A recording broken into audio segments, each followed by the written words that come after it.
I want to show you biblically 3 ways. And again, this is not an exhaustive study. There are more that I could add to that, but for the sake of time, I think these are 3 that many people, the bulk of people, will identify with these 3 ways that God calls. Number 2, the progressive call. We see biblically defined a dramatic call in the life of Saul. But in the scriptures, we also could walk through the pages of the Bible and define what I would call a progressive call. And this probably was my process at the age of 15, 16, 17 that led me from feeling like I could never serve the Lord in full-time ministry to coming to Zion for what ended up being my call. Because I didn't come to Zion to complete. I had made an agreement with God. Well, I'm not sure what I should do with my life, but I am a Christian, and I do love you, and I want to serve you no matter what capacity that might be. And so 1 year of Bible college education would be a good foundation and give me an opportunity to at least focus to find out specifically what you ask, because I didn't know. And I'm not going to embarrass anybody, but I would imagine there's probably not only freshmen, there's probably sophomores and perhaps even juniors and seniors who are still in that place. You're still wrestling through, what is it specifically that God has called me to do? The progressive call of God often involves a more gradual series of events in your life that lead you to begin to sense that perhaps God is calling me to full-time ministry. I came as a freshman pretty certain that I wasn't called into full-time ministry, but by graduation, I not only knew that I was called to full-time ministry, I had had a dramatic encounter in a prayer room where God called me to win 1 million souls, and I never told anybody about it till I was 38 years old, but I wrote it down on a piece of paper and tucked it into my Schofield Bible that my father had bought me before I came to Zion. And on that sheet of paper was a very simple statement. My goal is to win 1 million people to the Lord Jesus Christ. Never shared that with anyone till I was 38, because I thought people will think you're arrogant or you have ego or you think more highly of yourself. But a careful study of my history will show that from the age of 17 until today, I have never left the center stripe of that call. And even being here in the 4th quarter of my life, I'm still wrestling through the call of God when it comes to North Point and serving this sacred institution. But I've wrestled through that in fasting and prayer. I set aside and have set aside from October of last year until currently, and I'm not saying this in any way to boast, I'm just telling you that fasting and prayer must be a part of your spiritual disciplines. Jesus didn't say if you fast, he said when you fast. The first century church and on through their progression fasted 2 days a week for over 400 years. That was the early church discipline and spiritual formation. Because they took the words of Jesus literally when Jesus said, unless your righteousness exceeds the righteousness of the Pharisees, you can in no manner enter into the kingdom of heaven. They took that literally. As innocent, humble, new followers of Christ, they took that almost legalistically and thought, well, the Pharisees are fasting 2 days a week. Now, we're not going to fast the same 2 days as the Pharisees because we don't want to give a good housekeeping seal of approval to the Pharisees that Jesus condemned. And so we'll fast 2 different days. And the early church, and on for over 400 years, all Christians fasted 2 days a week. I am not making a case and asking you to fast 2 days a week. But I will ask you, if you're serious about the call of God, you're going to have to do some fasting and praying. If you're serious about becoming a man of God, you're going to have to do some fasting and praying. If you're serious about becoming a woman of God and carrying out God's call upon your life, you're going to have to do some fasting and praying.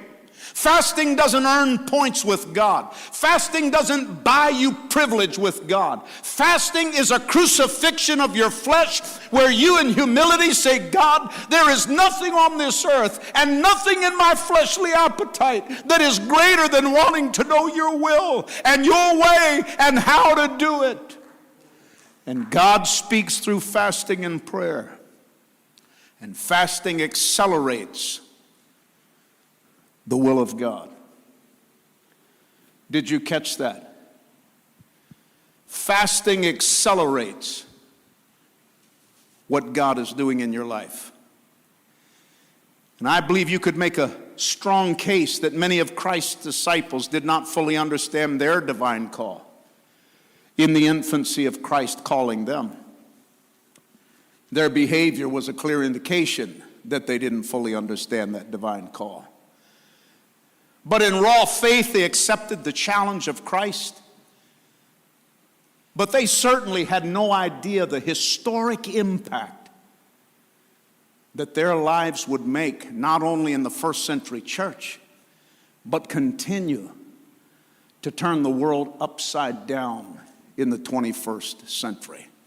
There certainly seemed to be a visible progression of the divine call of God upon those men handpicked by Jesus Christ in that journey of apostleship. Many that may be listening to me right now will probably identify with the progressive call of God. You're working some things out and you're working some things through. But I present a challenge to you just like Jesus presented a challenge to his disciples. Make sure before you graduate, you have wrestled until you won. Graduate knowing your calling. Graduate knowing the specifics of your calling, and it will develop throughout your life. I stand here today as a living testimony of what I'm preaching. And in the last several months, God made it clear to me that there was a progression in this assignment that perhaps I was blind to see.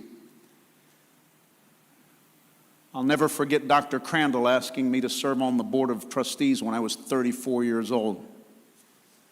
And I knew him well, and I remember asking him, I said, Dr. Crandall, because at 34, I'll be honest with you, it seemed like everybody on the board was 100 and up. I felt like a child with the wealth of wisdom and the distinguished people that sat on that board of trustees. I said, Dr. Crandall, I'm 34. I'm too young for this. He said, no. He said, every president of Zion, it was Zion at that time,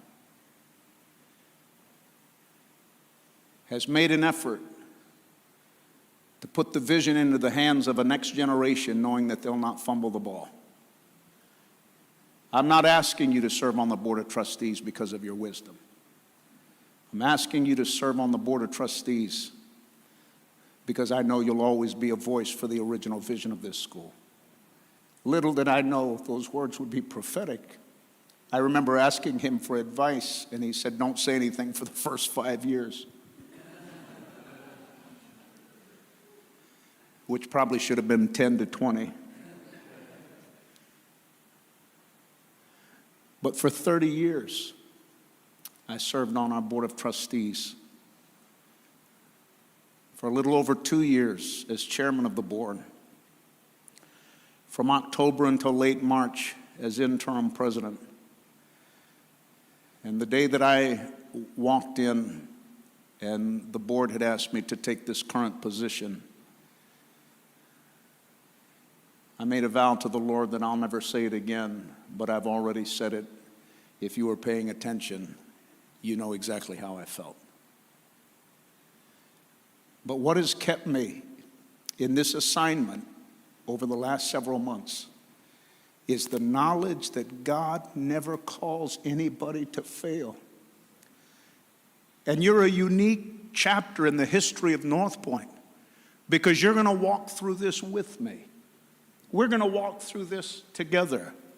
That's why I so deeply appreciate our faculty and our staff. Because post-pandemic, The people that are here are the people who have stuck by the stuff. The people that are here are the people who have said in their heart that my future security is not more important than a single-purpose Bible college that's raising up a holy army of young people to do the work and the will of God. God has brought us almost like a Gideon's army down to the river and brought us to a place where we are totally and completely dependent upon Him. And as president, you're going to walk through this with me. And it's not going to harm your ministry. It's going to give you a privilege in ministry that other classes have not had, because you're going to see the miracle power of God. You're going to see the provision of God. You're going to actually witness how God took us from where we're at today to where we need to be tomorrow. And when by God's grace, if Jesus tarries, you enter into the ministry, you will have a deeper arsenal in your ministry calling, because you've already walked halls of faith. You've always walked through the battles that we're currently going through, and you'll know how to believe God. You'll know how to believe God for property. You'll know how to believe God for finances. You'll know how to see miracles appear out of thin air as God validates your calling as you do what He calls you to do.